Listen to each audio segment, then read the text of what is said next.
મિત્રો આપણે જોઈ શકીએ છીએ કે આજે ગુરુ પૂર્ણિમાના નિમિત્તે મિત્રો વઢવાણ આપણું જ્યાં સ્વામિનારાયણ મંદિર આવેલું છે ત્યાં મિત્રો અત્યારે હાલ આપણા રાધાકૃષ્ણ દેવના સાનિધ્યમાં આપણી જે બહેનો છે એ બહેનો અહીંયા જે ધૂન કરી રહ્યા છે એ ધૂનના મિત્રો આપણે દર્શન કરીશું.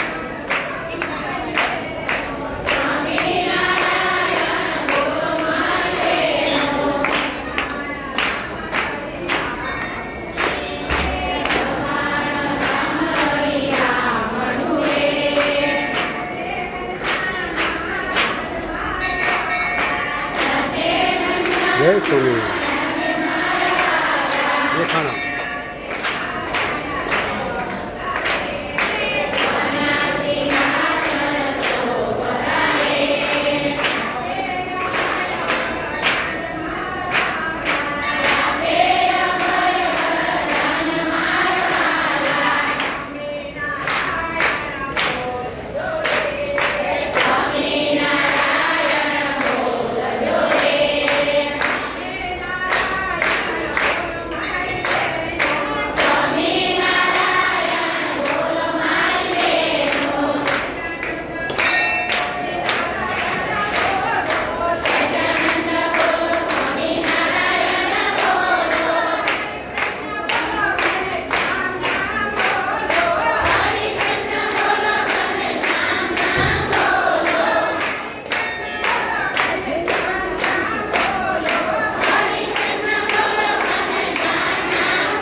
Ah, no, espérate.